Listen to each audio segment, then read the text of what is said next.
My name is Teacher Evelyn and I work for VIP Kid. I wanted to make a video for those teachers who are getting booked. This video is about find a balance. How to find a balance in your schedule, in your life, so that VIP Kid doesn't completely take over and you lose your passion for teaching.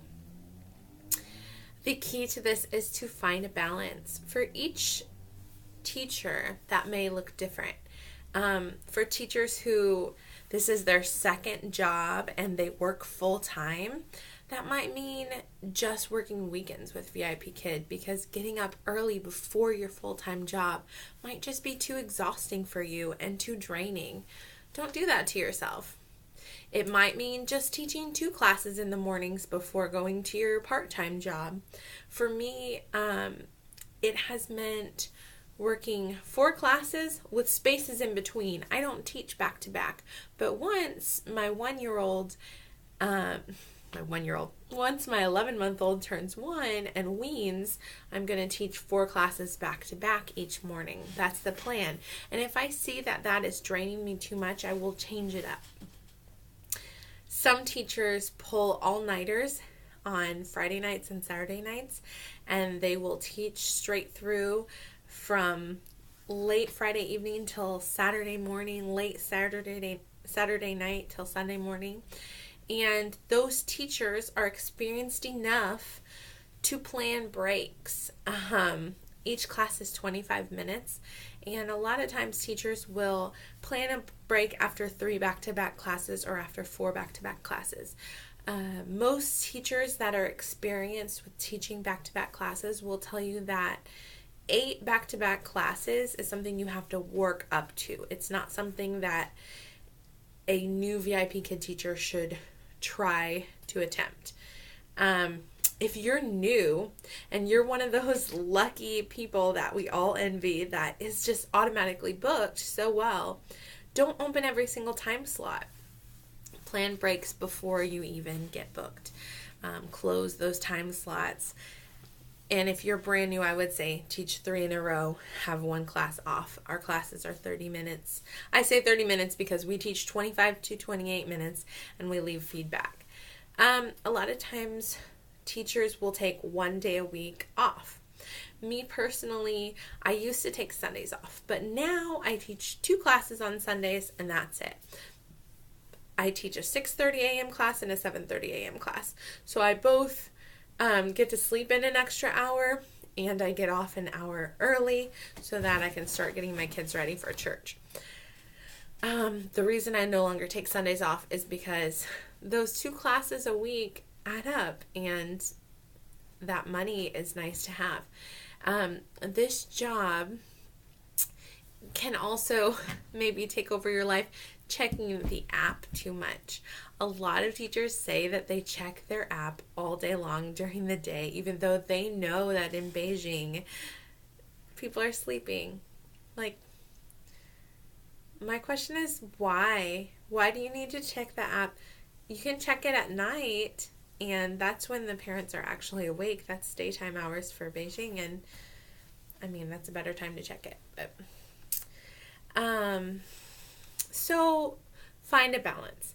There are some teachers who teach a lot of classes each morning, and then, they oftentimes nap in the afternoon. Or there are teachers who they live in Europe or in Asia, and so those are daytime hours for them, so they can work a bunch of classes. So that's why I'm not giving you a cut and dry cookie cutter answer as to how many classes you should teach. But what I know is you should find a balance. If you are getting to the point where you hate your job, you need to take a few days off or start planning breaks.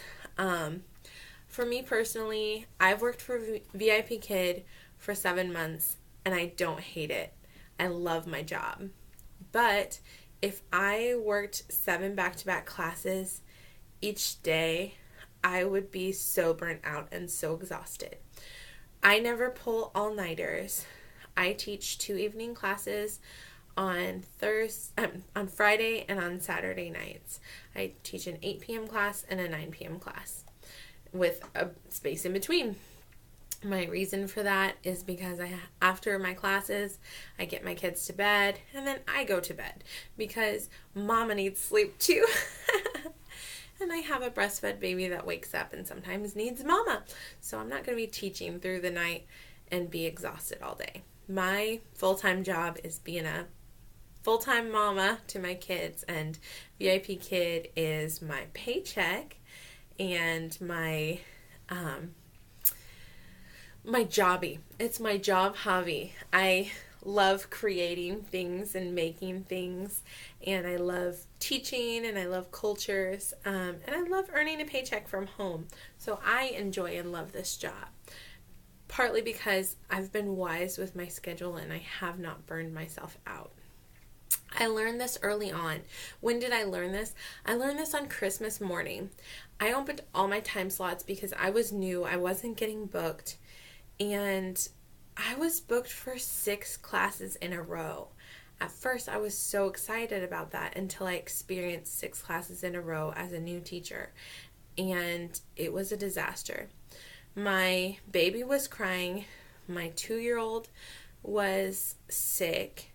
And my husband was trying to console my infant who was crying. And I tried bringing my 2-year-old up to my classroom. I thought that she could play with a puzzle on the floor while I taught, but instead she clung to me and just screamed and cried, and I ended up, the firemen had to cancel the class, and I had like 1 student no-show that day, I think, and so I really only taught like 4 back-to-back, and then had a canceled class and a student no-show, and then I taught 1 more class, something like that. But that was the most horrible day I've ever worked with VIP Kid. It was a huge nightmare. So I realized not to work back-to-back when I have a breastfed baby. And I learned not to teach 6 classes in a row. Now that my kids are getting a little older and they're used to the routine of mommy teaches in the morning, so they just, drink a cup of milk on the couch and relax or look at books or watch a cartoon or something. And, my baby knows to cuddle up to daddy and he cries a little bit for mama, but between classes I can come feed him. And so my kids are used to the routine now. So now when my baby turns 1, I'm going to try doing 4 back-to-back classes each morning so I can get a little bit more sleep. We'll see how that goes. I'll update you. But my main point of this video is find a balance. Some teachers, they'll teach, 10, 15 classes a morning.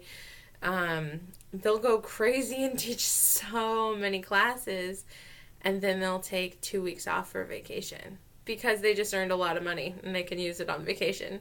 So I think that's smart in a way because, enjoy your money, right?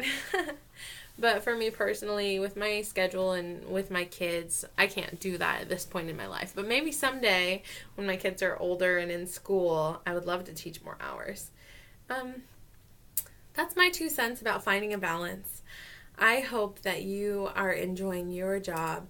Again, if you're watching this video is intended for teachers that are getting plenty of bookings and having no problems with bookings. I've made plenty of videos about how to get booked, how to improve your bookings, and you're welcome to watch those videos. Thank you very much. Have a good day. Happy teaching.